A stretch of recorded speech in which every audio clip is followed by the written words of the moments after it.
You're tuned in to RBLR, the home of Tampa Bay's RBLR Sports. 4 seconds left. In front. Happy moment. The Tampa Bay Lightning have won the first Stanley Cup. And the Tampa Bay Lightning have won the Stanley Cup. Lightning strikes twice. The Tampa Bay Lightning win their second straight Stanley Cup.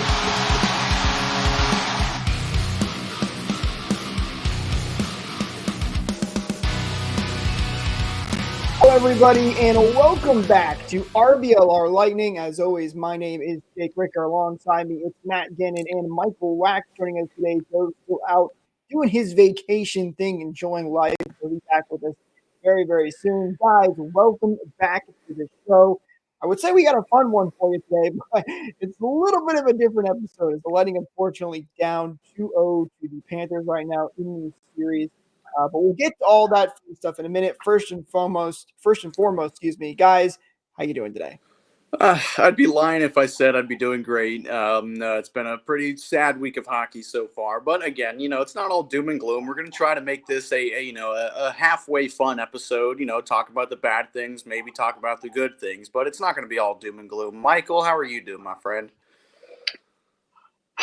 Yeah, pretty much. Basically everything that you said. I am trying today to really psych myself up after last night and thinking about, how the Lightning can come back in this one. And every time there's just a roadblock that I'm hitting.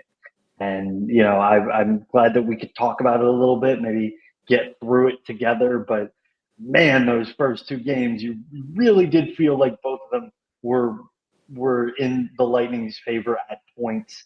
And, of course, now we're down 2-0. Well, we're going to break it all down for you guys in this episode. Don't forget to like and subscribe so you don't miss out on episodes just like this one. And follow us on social media at RBR Lightning, at RBLR Sports. We'll break down the overall series thoughts. We'll take a look at what the Lightning need to do moving forward. And we'll break down specifically how each game went as well. So even though it was a bummer of a result, I think it should still be a fun episode. And we'll take a look at how the Lightning can turn things around and get right back in this series. Because as they say, guys, series, you're not in trouble until you lose on home ice, which the Lightning have not done yet. So there's still plenty of hockey left and plenty of time to bounce back for the Lightning. But I think we get this out of the way right now, guys. It's been kind of a bummer for the Lightning in the first couple of series, but I'll tell you what's not a bummer.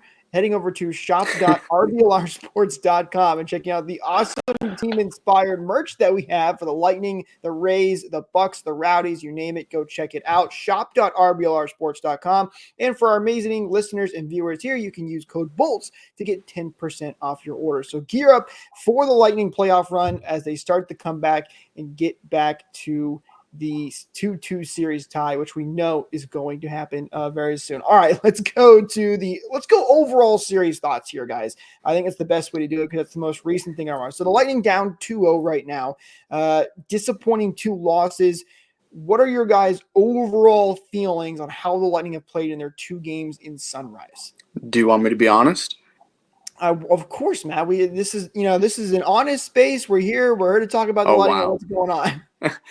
We've been outclassed. We've been outmatched. The Lightning have played good in moments, whereas the Panthers have played good throughout 120 plus minutes so far. Whereas you're showing flashes of brilliance, the other team is doing it, throughout the entire game so far. And it's not like these games have been out of reach or blowouts or anything, but it just seems over pretty much both these games that we just can't really keep up. But it's hard playing on the road, especially in the playoffs. It is really tough. I didn't get to see a lot of game 1 because I was working, so I was listening to the radio for some parts, and some parts just nothing at all. Some parts got to watch it, but it just really looks like the Panthers are playing good. They're playing very, very good hockey as well. Not really relying on their speed and goal scoring. They really are leaning into their defense, and that's what's really killing the Lightning right now is the how well they're playing defensively. Sergei Bobrovsky, he's really playing well as well. So it's a whole multitude of reasons why we're down, 2-goose in the series. But again, the Panthers, I have to give them credit where it's due. They really are outclassing us right now. Again, flashes of brilliance from the Lightning, but it's not enough to keep up with, 60 minutes of really solid hockey that the Panthers are playing. I mean, let's be honest. This is, or has been so far through 2 games, a microcosm of what the regular season was. Yeah. The top stars are driving play, and nobody else is helping. Stamkos has a goal. Hagel has a goal. Point has a goal. And that's there was one more. I don't remember who scored it. Might have been Nick Paul. That's some depth scoring. But it's just been Stamkos has actually goal, by the way. Stamkos has 2. Stamkos Stamkos has has 2 2. goals. I forgot about that. So it's 3 guys that have scored 4 goals over 2 games.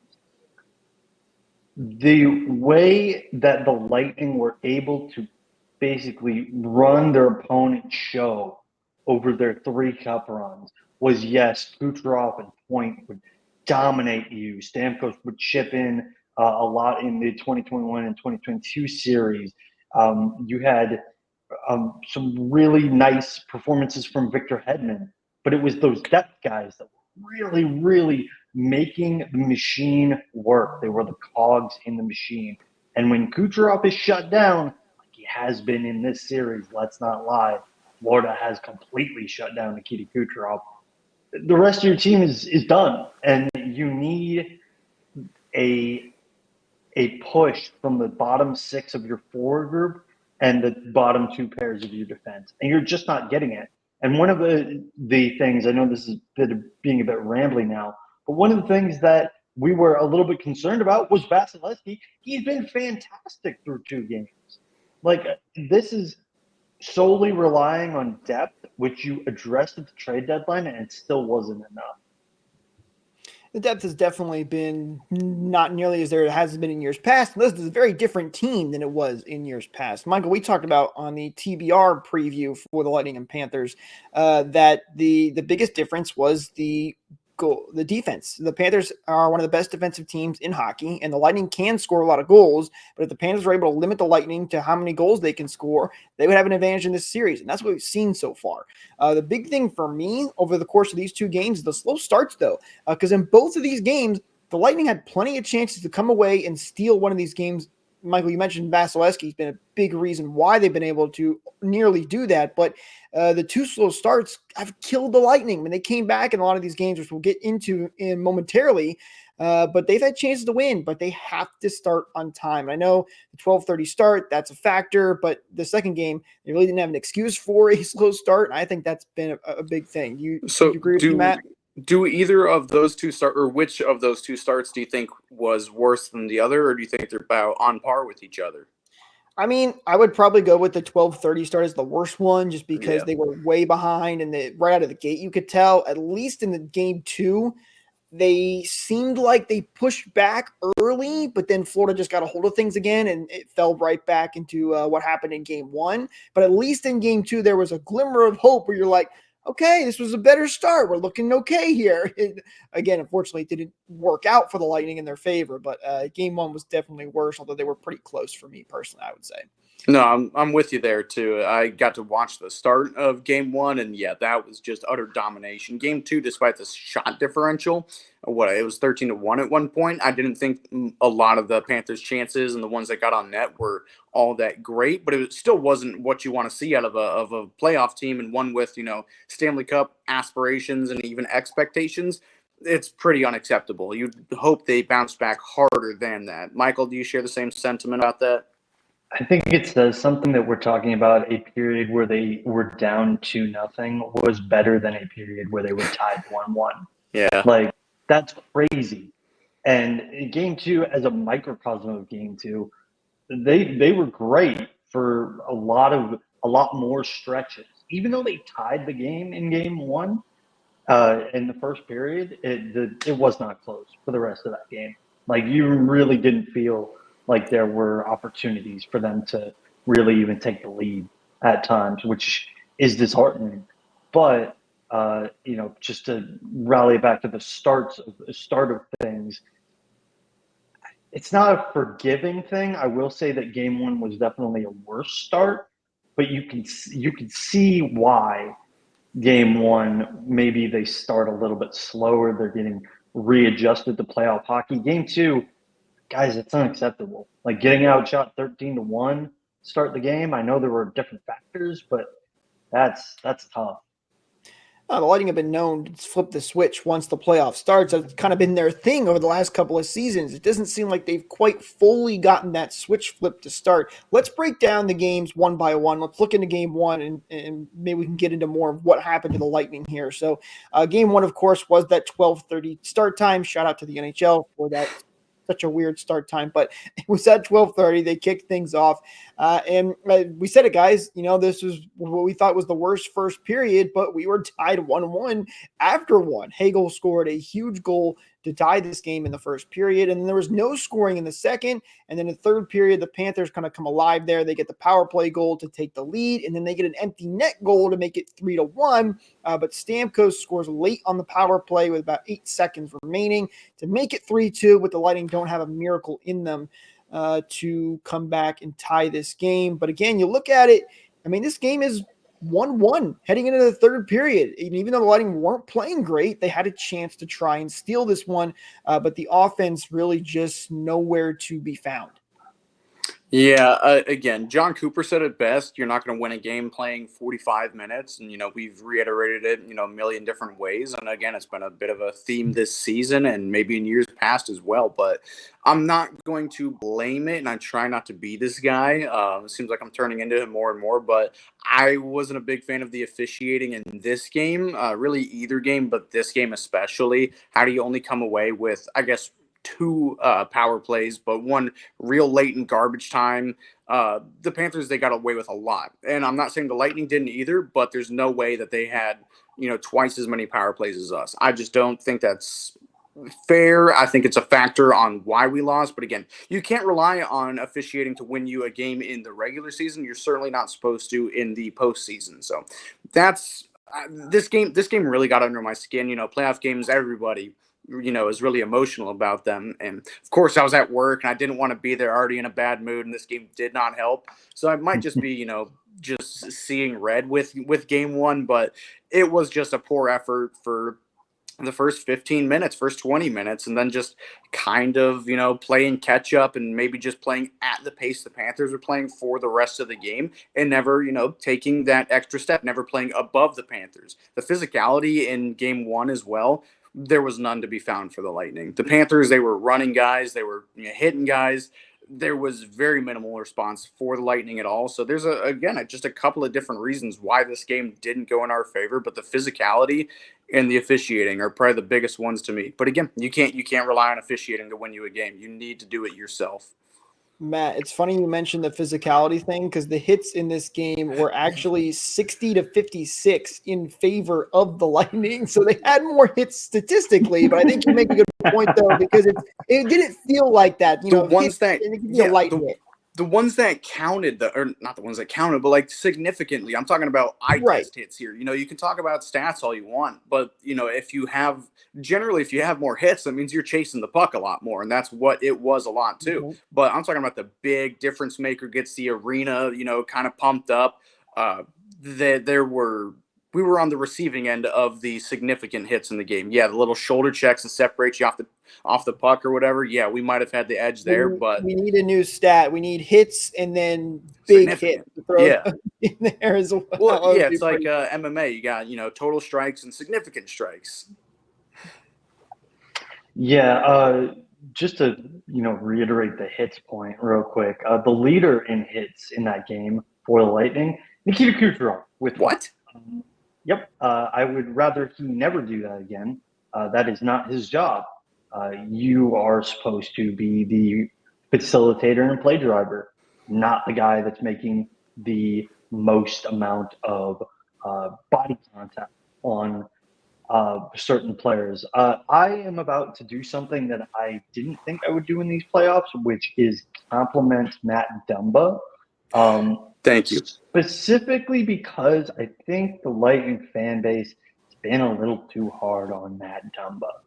Specifically talking about at the end of the Panthers power play when they scored in the third period, he did have a missed backdoor cut that he missed on that allowed Carter Verhaeghe to score.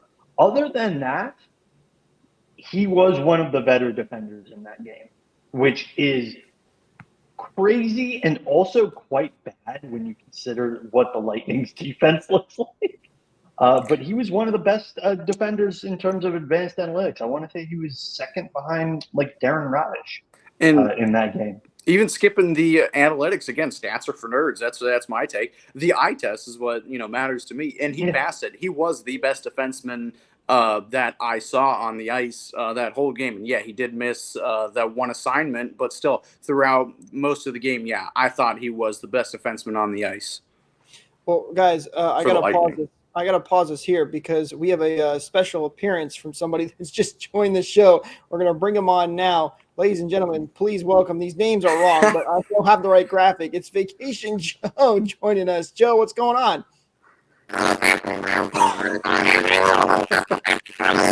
Joe, your audio is like a robot. I'm not sure what's going on. Oh no! You gotta hear this. Oh god, kick him! I don't know what's going on, man. It's not working. I can't hear it. Hey, thanks for trying, man. Have fun. Have a good one. At least he came in and gave us a good laugh. All right, and now we can get back to talking about the depressing hockey. Fantastic. Yeah, right. Okay, wait. No, that's not right. There we go. There we go. I'll just jump back in right after what Michael said. I thought I was like, oh, sweet. Hey, Joe's here. I'll bring him in. And then. You're not going to leave that in the show? Eureka's got some editing to do. Eureka. All right, here we go. What was the last thing you said, Mike? Are you talking about Matt Dumba? It was Matt, and Matt brought on Matt Dumba.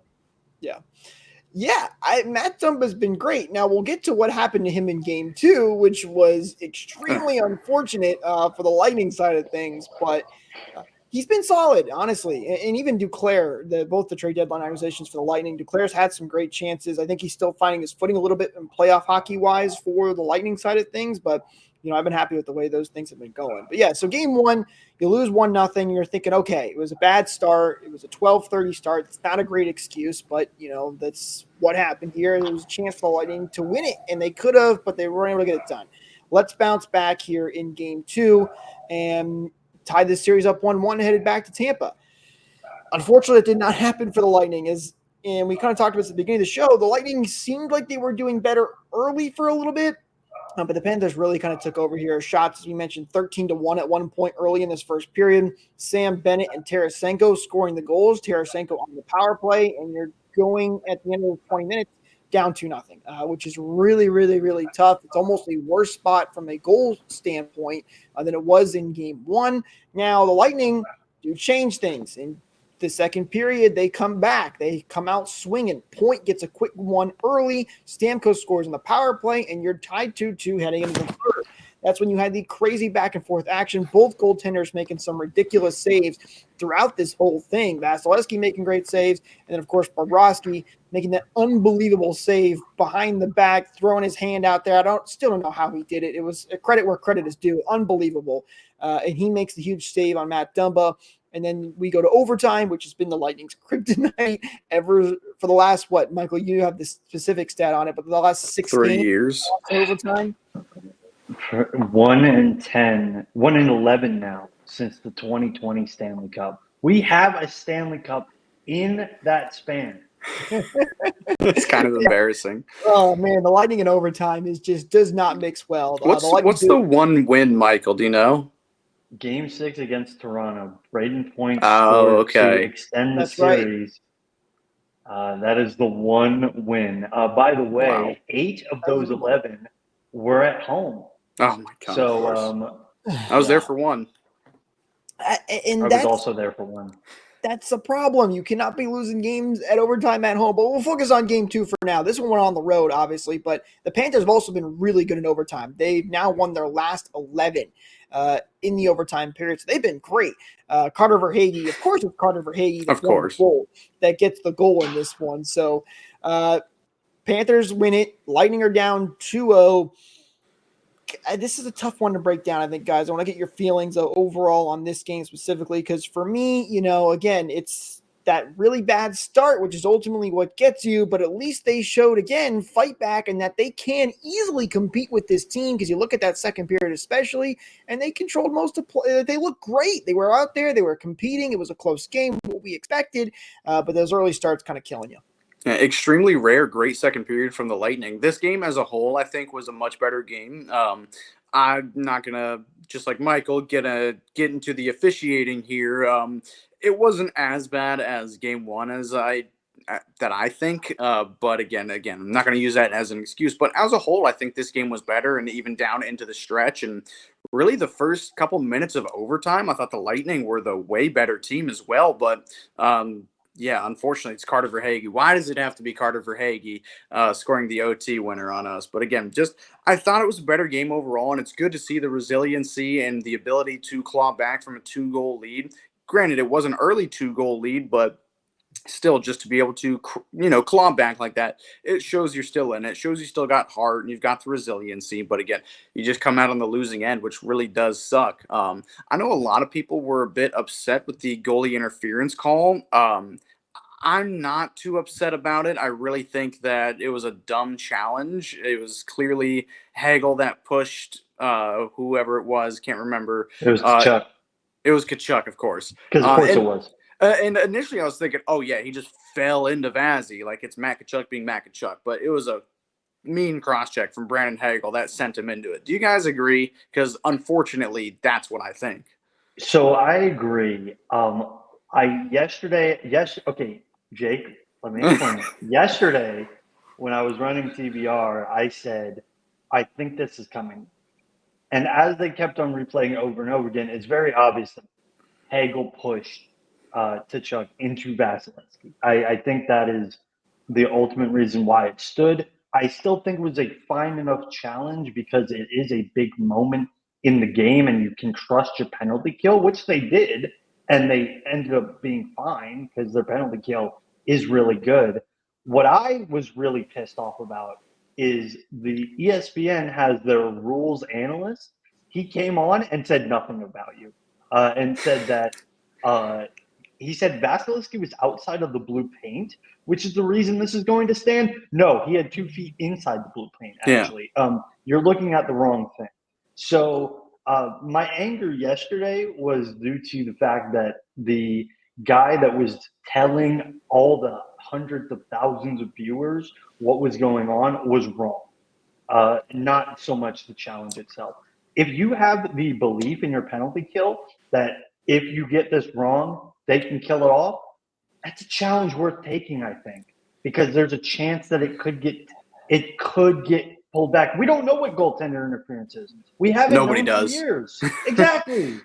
Well, even the rules analyst. Michael, you're right. The goaltender interference is usually a spin of the wheel and see what happens. But Matt, I'm with you. I was shocked that they challenged this because as soon as I saw the replay, I knew it. Like Hagel pushed him, and I know some fans were saying that there was an elbow that came up. Listen, Hagel shoved him in the back. Like you're falling down. It's clear as day. He got pushed in. They're not going to call that.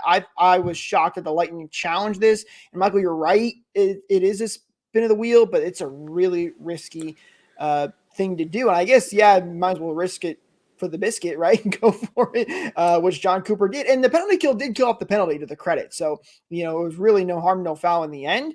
But you don't have your challenge for later as well. I thought this was obviously the right call by the officials, and I was surprised that Cooper decided to make that challenge for sure. And I disagree with the challenge itself because it wasn't at a dire part of the game. It was early into the first period. Yeah, like was it the first goal or the second goal? I can't quite remember, but it was the first goal. Oh yeah, like I think that's not an insurmountable, deficit to come back from. If okay, that sucks. Hagel, you pushed him into him. That sucks that it went in. I know you don't have a whole lot of time to really analyze and see, but look at two different angles, you can kind of tell exactly what the cause of Vazzy being out of position was. And again, no harm, no foul. They didn't score on the penalty kill, but it's an extra 2 minutes where you're defending. And I know this game needed extra time, but maybe if we had 2 extra minutes in regulation, we were really putting it on towards the end. It could have been the difference maker. So I disagree with the challenge. It was at a time in the game where there was still plenty of time to come back from, and just again, like everybody knew it was coming back. A lot of Lightning fans still feel like we got jobbed about it. Unfortunately, I don't. Michael, what you brought up about was it Dave Jackson? I think he's the one that works for ESPN. That is Michael funny. has to listen to ESPN. He is not Yeah. in where he doesn't get the Bolts feed. I feel bad. That is really funny that he didn't even know the owner, like the rule that he was talking about. I didn't hear that, so I'm glad you brought that up. That gave me unfortunately a good chuckle. So just a counterpoint, I still think it's a good challenge. You brought up that, they have plenty of time left in the game. It's not a crucial part. After game one, that is definitely a crucial part of the game. If you go down 1-0 early and there's a chance that your goaltender potentially gets interfered with and, you get the crowd into it and everything like that, you might be setting yourself up for a recipe for disaster for the rest of the game. And so you slow the game down a little bit. You make the tempo a little bit better. Yes, you have to kill off a penalty, but ultimately, they had faith in their team to come back, and they did. But, let's say that, they don't challenge that and the Lightning are on their heels. Oh, here we go again. Like that's probably the thought process of like, oh, we're having another bad first period, and it continues at 5-on-5. I don't hate the challenge. I really don't. Like, I understand that if you go down 2-0 on that penalty kill, it looks a lot worse. It really does. But we're not talking about that scenario. We're talking about a scenario where they had opportunities afterwards. Well, in slowing the game down is an interesting point you bring up, Michael, too. I think that's a good point as well. I'd love to hear from our listeners and viewers as well. Let us know down in the comments below. What do you guys think? Do you guys think it was a good challenge? Was it not a good challenge? Do you agree with Coach Cooper? Listen, it's hard to question Cooper because he's been so amazing for the Lightning and still is amazing for the Bolts. He's done so many good things. It's hard to question his decision-making. For me, it was just the fact that I thought there was a 0.0001% chance that this was going to get called goaltender interference. That's why I questioned it. Now, the slowing the game down, I think, is some good points there as well. But it was just the fact that I was very confident that goal was going to stand, and I would have been shocked if it was turned over. So that was the thing for me. But we'd love to hear from you guys as well. Let us know down in the comments below what you think on that one. Let's go to the goaltenders in this game too, because I think we got to talk about it as well. So we mentioned the Bobrovsky save too, which was that's save of the year, right? No question about it. I don't think anybody's beaten that. Vasilevsky was great in this game too. Again, like he after the Bobrovsky save, there were twice where he made like 3 saves in a row. They weren't as flashy as the Bobrovsky save, but he made 3 great quick succession saves that kept the Lightning in this game into overtime. Like, I don't think that game gets to overtime if it wasn't for Andrei Vasilevsky. So both goalies were putting on a show in this game. Yeah, this series couldn't be any more polar opposite from last year's series, where it was the offense and offense only, and the defense and Vazzy were just kind of letting everything through. Whereas this year it's just no offense, and the defense and mostly Vazzy are really stepping up. The defense has its questions, but Vazzy, I mean, he's the guy we all know. He is playing out of his mind. It's not insane, it's not Conn Smythe levels, but the team's letting him down, essentially. And that's what a lot of the comments that I saw on social media is saying Vazzy deserves better than this. And again, it just couldn't be, more polar opposite from last year, which kind of sucks. Why can't, all 3 units gel together at the same time? And hopefully that's what comes in these in these next 4 games. That's right. I said 4 games. we're winning the next 4. So hopefully all these teams or all the units gel together, as one homogenous unit at the same time. I really hope that's what the case is. But yeah, also credit to Sergei Bobrovsky. He with that incredible save. He's still not quite playing up to Vazzy's level. We're the team that's getting outshot, and he's the one that's bailing us out in most of these occasions. But I'm not trying to understate what Bob is doing and how he's stuffing the bolts. Again, that save was really good. A lot of people saying it's a lucky save. A lot of people saying no, it's a really skilled save. You got to be good to be lucky, and you got to be lucky to be good. It was a good save. So again, credit where it's due. Thank you for bringing it up, Jake. But both these goaltenders are playing out of their minds right now. Yeah, there were a couple of situations where the Panthers probably should have taken the lead, and Vasilevsky just made a save. And there was a point last night where I was thinking, like you had mentioned, it's the polar opposite of last year, where last year I was afraid of every shot Toronto took from like game 3 to game 6. This year, I'm afraid of every shot the Lightning are going to take because I don't think it's going to go in. Wow. So, it's nice to have your all-world goaltender be all-world once again. But now we have another problem. And there's a meme that goes around sometimes where there's 3 circles of different things that are supposed to mesh together. And when 2 of them are on, one of them is off, and then you turn the other one on, and one of the other ones goes off. And that's basically where the Lightning are right now. And it stinks. I'm not gonna lie, it really does. And I think I know the reason why Vazzy is playing so much better this year versus last year. And it's because, last year he needed back surgery. This year he's coming off back surgery, and he might be fully healed now. Hey, listen, he's doing this off back surgery, which is just absolutely unbelievable. It's really impressive to do. For those that may not know, that's an inside joke we have used a couple of times throughout these episodes. And if you want to hear more of those inside jokes like this, another reason, hit that like, hit that subscribe button so you don't miss out on future episodes. We really appreciate it. It helps us out a ton. So let's kind of look ahead here. So Lightning down 2-0. And listen, they've been in this position before. And most recently against the New York Rangers. They won 4 straight in that one. So it's not over. The series is far from over. The Lightning can win these home games. They're right back in this series. Obviously, that's easier said than done. But again, you look at that second period, for example, against the Panthers in game 2, they can absolutely compete with this team. The shots on goal, by the way, really interesting. 6, 4, and 9 in that first game, and then 3, 15, and then 5. So get the fuck on net. I think that's one of the big things for the Lightning moving forward in these next couple of games. That's my question to you guys. How do you feel going into these 2 games? Can they turn it around? And if they can, how do they do it? So, Matt, I actually want to go first. Go. Here. So one of the things that we failed to mention, Tanner Jeannot did not play in game 2, and from all indications, he was a healthy scratch. If he plays in game 3, he needs to hit everyone on the Panthers as hard as he can.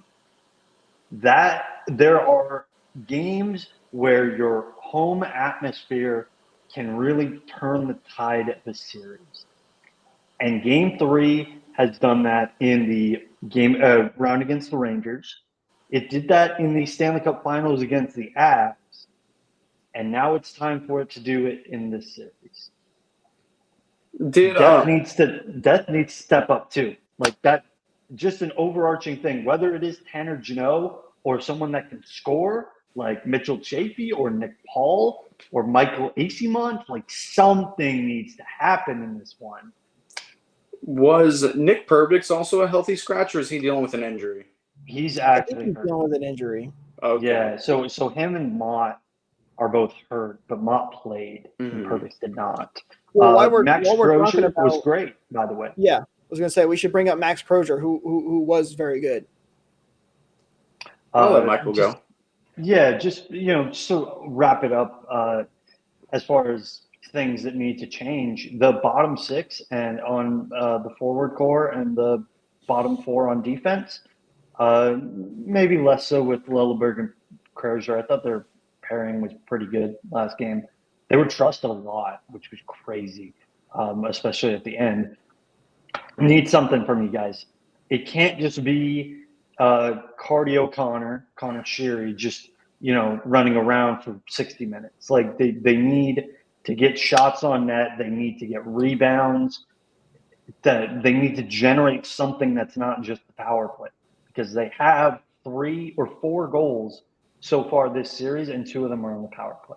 Like they need to continue to push at 5-on-5. Shorthanded chances wouldn't hurt either. That's one of the things that's missing from the regular season, is they're not getting a ton of chances. They got one last game, which was a really nice back-to-back save on Sorelli and Hagel from Sergei Bobrovsky that ended up drawing a penalty. But when you, in the moments that matter, when you can push your team, and you can push your atmosphere, this could change the series. I know we're all doom and gloom. Game 3 can legitimately change the series. It can. Like you were saying, Jake, and I know it's such a boring, old, overused trope, but you're not in trouble till you lose at home. And Amalie always got a rocking crowd.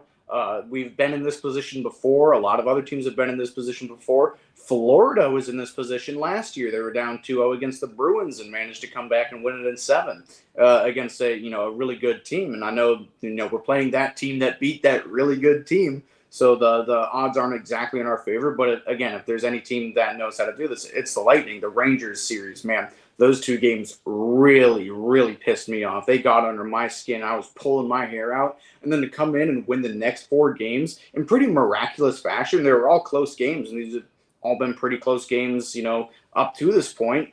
I don't think it's, out of the realm of possibility, especially being at home. And I know the home record, especially later in the season, hasn't been quite as kind to the Lightning as the away record has. I think for whatever reason, they've been playing better away than at home in the last, 2 months of the season.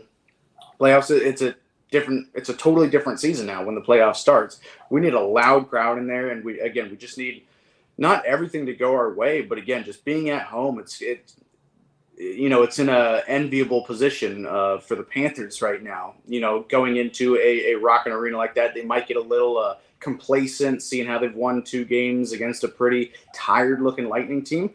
They might see a cornered animal, and that's the most dangerous. That's the most dangerous thing in the world, is a cornered, wounded animal. So, strike while the iron's hot. Take advantage of maybe the Panthers taking you a little lightly, and grab this series, win these next 2 games, win the next 4 games. That'd be amazing. Again, we are not quite buried just yet. If we lose the next game, it's going to be a major uphill battle, and we'll have to be, one of 5 teams to ever come back against a 0-3 series deficit. But again, we're not hitting the panic button just quite yet. But again, there's a lot of things that do need to go right. But I don't know. I'm not terrified just quite yet. It's never over till it's over, and they haven't lost on home ice. They got the chance to flip that series here back at Amalie Arena. That's going to be a big boost for the guys. There's no question about that. And listen, these last 2 games were 1-goal games. I mean, they were right there. It could have been a lot worse, that's for sure. My 2 big things: start on time and put the puck on net. The one period, the Lightning had 15 shots on goal. They were the better team clearly and scored 2 goals. Like, put the puck on net and just start on time in this one. They've got to do that. You cannot put yourself in a hole early, because especially if the Panthers get on the board quickly, that can quiet the crowd right back down, and that takes away a lot of your momentum. So start on at time. And listen, this is an experienced veteran team at this point. A lot of these guys have playoff experience because like they've been to the Stanley Cup Finals, not that far removed. They've been in deep playoff runs. So these guys know how to do that. They definitely can do it. We'll see how things go execution-wise, and you got to be ready to play. Got to be ready to go. And listen, this is playoff hockey as well. Rule books get a little weird sometimes when it comes to, that kind of stuff, but you can't rely on the officiating either way. I don't think it's been god-awful like we've seen sometimes, and there's been missed calls both ways. So, but my point being is you can't rely on that. You got to start on time, and you got to be ready to go. They can do it. They just have to execute at this point. Something I just kind of realized, this is completely off topic, but this is my ego coming out. The Panthers, all time have as many wins in the playoffs against the Lightning as we had in 2022 against them, 4 wins. So I just wanted to get that out there. I think it's funny. It is fun. Yeah, I know. I mentioned the depth. Another thing that needs to happen: Nikita Kucherov needs to be Nikita Kucherov. Like that, the worst point per game stretch in the playoffs ever? Question mark. Like he has been awful over these 2 To be games. fair, it's only been 2 games. Yeah, it's half a point per game. He's being shut down. They play a really defensive game under Paul Maurice. The Panthers do. He's being shut down. He's getting very frustrated. It's over. Like that is when it comes to Kucherov. Once you get him flustered, it's tough to get him back. And if he yeah. stays frustrated, I mean, it's only a matter of time till, the wires cross and he sees somebody on their knees or something, goes in, like 2019 style and boards them. The last time he got frustrated, he got suspended. Exactly. And he's the last guy you want to take off the ice too. So he's, 5 years older, 6 years older, however long it's been. I try to wipe that away. He's that much older. He's that much more mature now. He might know his temper has seemed to cool down a little bit. No, he's not at all. He's still a little shisty sometimes, but I don't think he'll be dumb enough to do something like that. Send Jano out or somebody else to go headhunt. But Michael, you bring up a good point again in the fact that they do need to get Nikita Kucherov going. Yeah. Listen, he was 144 points in the regular season. You want that to continue into the postseason. Of course, you'd like your depth to pick up and help out where they can when Kucherov is getting shut down. But they've relied on him a lot for this season. It's the reason we are very emphatic about him being MVP. And they're kind of need to do it again here. At least it always helps to have a guy like that playing at such a high level. And credit to the Panthers again, credit where credit is due. They have done a good job of shutting him down. I think Nikita Kucherov will be able to break out of this. I wouldn't be surprised if he has a big game, either game 3 or game 4. I hope it happens, but that'll certainly help the Lightning moving forward. Before we wind down, I think we're kind of starting to wrap things up here. Going, to Amalie Arena, you got 2 games minimum at home. If you could start one chant in the building, I know I'm putting you guys on the spot. If you could start one chant to get all 19,000 people on board screaming at the Panthers or at the Lightning, whichever team you want it to be, what would you do? Oh, it's easy. Michael, you got one. I know what mine is. It's not this is a PG show. What I would say is not PG. There's kids in the arena, Michael. Yeah, I know. Jake, what's yours? There. Listen, it's easy. It was a regular season thing, but I know it'll get that Amalie Arena faithful fired up. MVP, baby. Get Kucherov going. Yeah, get the MVP chance moving, and let's get this crowd fired up. I would love to hear that especially if Kuch scores a goal, get those MVP going. I like that one. Michael, do you have a PG one yet? I mean, the classic is "Let's Go Bolts." It's been a while since they've done this, but. Like an they did that all the time in like their 2015 run and the 2016 run. Gets the crowd going, and ultimately good things happen when they do that sort of chant, get the crowd rocking. So yeah, that'll be mine, I guess. See, I love the arenas that, you start yelling at the other team or the other goalies or something, like Nashville a couple of years ago. Their chants were brutal. Oh, I love it. And then Winnipeg a couple of days ago in game 1, there's like, pull your goalie. That was so funny. So I if I could start any chant, PG chant, I'd say little brother. I think that'd be funny. These Panthers need to be reminded of their place. That would be funny, but it's hard to do when you're down 2-0 in this series. Maybe if it's easy to do when you're up 3-0 in Stanley Cups. Well, that is true, but the Lightning had a moment where they could do that down 2-0 in the series against the Rangers. If you remember, they started chanting Igor's better. In game 1 and game 2, and we just pumped them in game 3 and game 4, and Vasi's better chance are raining through Amalie. And again, it's not over until you lose on the road or at home. And the Rangers, they got rattled and they lost 4 straight. So I would love for there to be that big series-defining moment, whether it does come from someone like Kucherov or a depth piece like Asimon. God, Mikey, we need something from you, man. Like, come on. Hey, I've got faith. Hopefully next time we're talking on this show, it's a 2-2 series tie. Like we've said before, it's not over till you lose on home ice, guys. That's going to do it for us in this episode. Thank you so much again for tuning in. Don't forget to like and subscribe so you don't miss out on future episodes. If you're already coming back, why not? It's free. Follow us on social media at RBR Lightning or at RBLR Sports. So again, you don't miss out on any other content coming from the RBLR platforms. That's going to do it for this episode. Have a great day. We'll talk to you next time. Go Bolts.